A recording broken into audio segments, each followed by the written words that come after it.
What's up, guys? As I warned you, today the back's not doing well.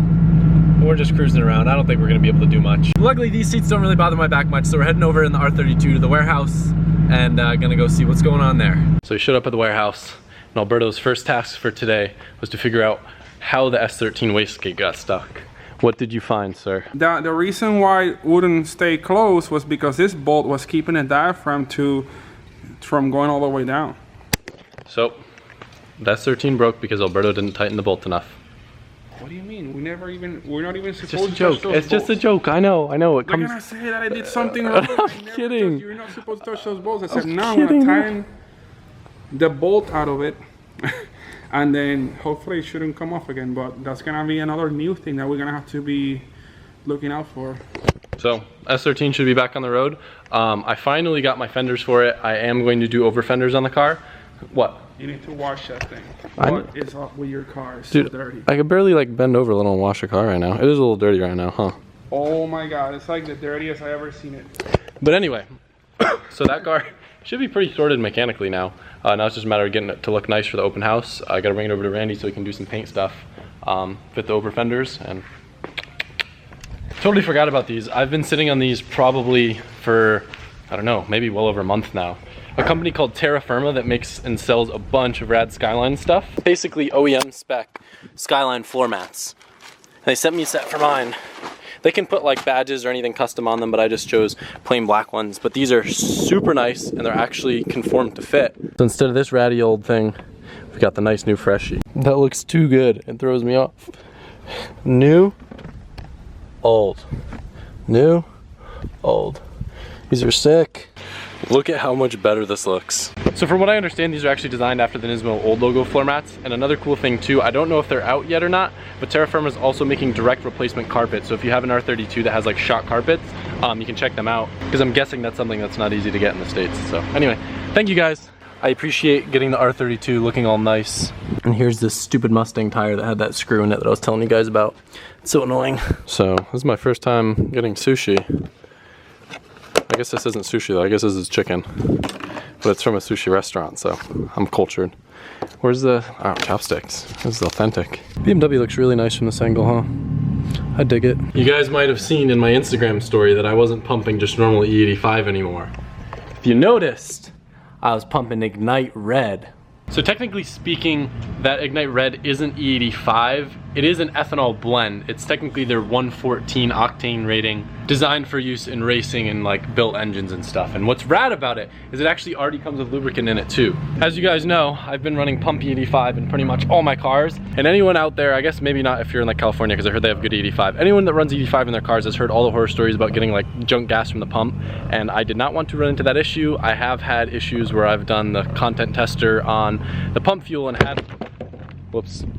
My back hurts so bad that I'm like trying to push around fuel on the skateboard. So the coolest thing about all this fuel stuff that I'm talking about, you guys know my friend Cletus McFarland. He runs an Ignite in his car. He's actually sponsored by Ignite, and he got me in touch with them when he found out that I was still running Pump E85. I talked a while with the owner. He's a really, really rad dude, and he decided that he was going to sponsor me their fuel. So we're now gonna be running Ignite Red in all the cars that were previously on Pump E85.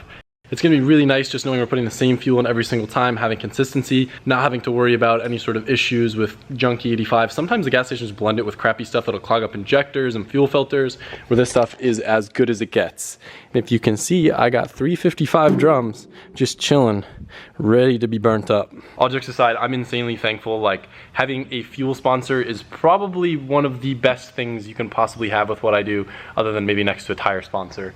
But this stuff smells really rad too. I always remember like the distinct smell that Cletus's car had. It almost smells like bourbon. And their fuel's so pure that actually the owner will like drink it. I think he has to like distill it or do something to it so it is drinkable. But when it burns, it literally smells like bourbon. If you guys ever smell my car at the event, it's this stuff. It's sick. It burns cooler, it burns cleaner, and what's cool is it's actually made here in the USA. They make all their own fuel. There's no lead, there's no race gas in it, there's no MTBE. The slogan is literally race the best, drink the rest. I'm super excited. So I didn't tell you guys this because I wasn't ready to announce it or anything, but I did have the Evo tune on Ignite Red. So that car up there is running on Ignite Red. The S13, we've gone ahead and converted to Ignite Red. The Skyline, we're just finishing up converting to Ignite Red. pretty much the same in terms of tune as compared to Pump 85, but I do believe for whatever reason, it might be because it's oxygenated, but don't mark my words for that. We did have to add a little bit more fuel to make sure the AFR stayed safe. But the cool thing is now that we're tuned on Ignite Red, we can go ahead and put normal Pump 85 in it if we had to, if we got in a bind, and the car would just run a little bit more rich. So what's cool is now that we're tuned for this, we'll be like safe for whatever. So I'm really excited, super thankful. And I've been very excited to share the good news with you guys. I have a hypothesis. Since the BMW seems to go all over the place much more than it did before, and that coupled with the fact that the steering wheel is no longer straight when it was before shipment, I have a feeling maybe when the car was shipped, they used the arms or something to tie the car down on the boat or on the truck or whatever, and it threw the car out of alignment, which would explain the crooked wheel. So, if the car is toe out in the rear right now, then that's 100% why it's making no traction, just wanting to step out everywhere. So I'm gonna check that real quick. I bet that's the case. Based on what these toe plates are telling me, the car currently has almost an inch of toe in, which doesn't really make sense because then it should be wanting to go straight. But that is a ridiculous amount of toe in to the point where something definitely got thrown out of whack on this car. Just looking down at the wheel, this wheel doesn't look toed in that much, but if we go over to the other side, this one looks pretty drastically toed in comparison. It's a nice little peaceful nighttime drive.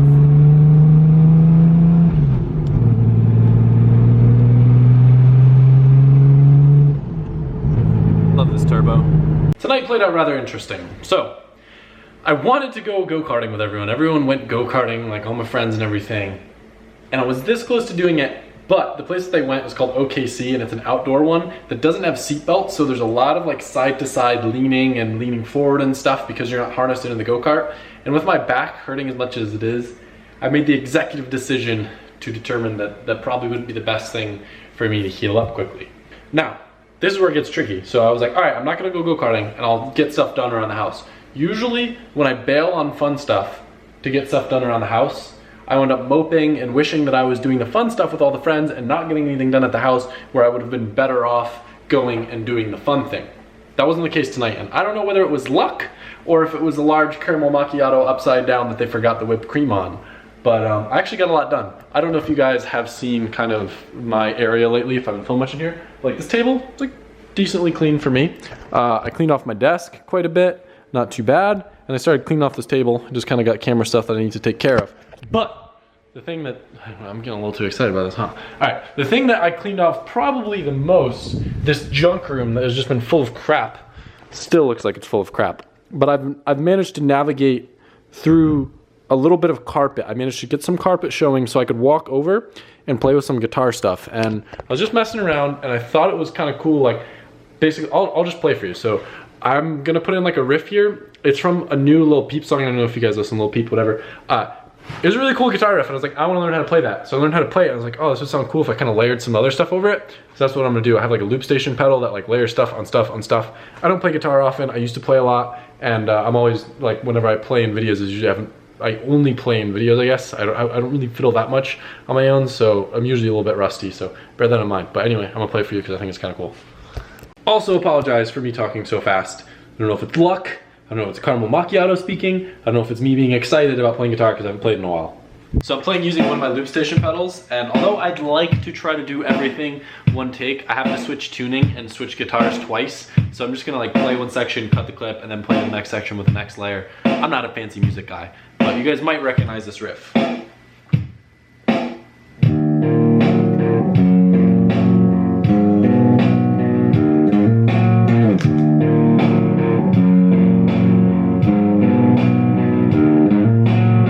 Now I gotta switch to a different pedal and I gotta drop this tuning down low, otherwise it doesn't sound right.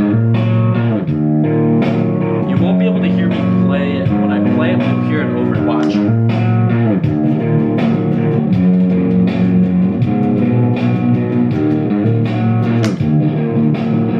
Oh, that sounds perfect. Just a nice little overlay to give it a little bit more. Now we pull out the big guns. This is the fun one.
I may have taken a couple tries and I may have messed up quite a bit.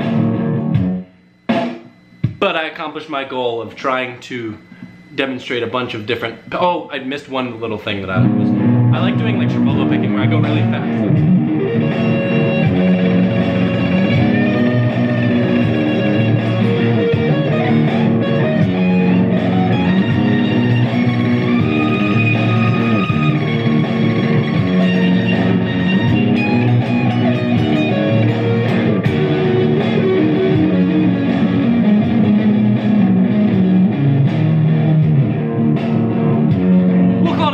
Otherwise we'll be here all night. Because like many things with cars and all other stuff, I tend to be a perfectionist. Oh, we'll leave that rolling in the background a little bit. Guitar's fun for me. I should probably play more. It's a nice stress reliever, but I get caught in this mode, kind of the same like concept that I have with like riding BMX or working in cars or drifting, where like if I don't get something, I get really frustrated and then I end up spending hours and hours and hours with this.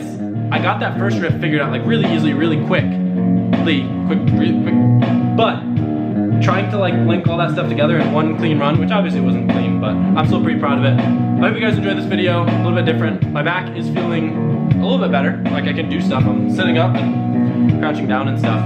But anyway, I hope you guys smash the thumbs up. I know I saw a lot of you guys want to see simulator stuff too. I was gonna do that, but every time I do the simulator stuff, I end up getting discouraged because I have trouble with settings and getting the mic to sound right and stuff. I'll probably fiddle around with this more tonight, but I thought it would be safer to play the guitar stuff, make sure we got a video out rather than me getting frustrated and annoyed and all that. But tomorrow, don't know what I'm doing, but I'm gonna get you with a good video, promise. All right, later guys.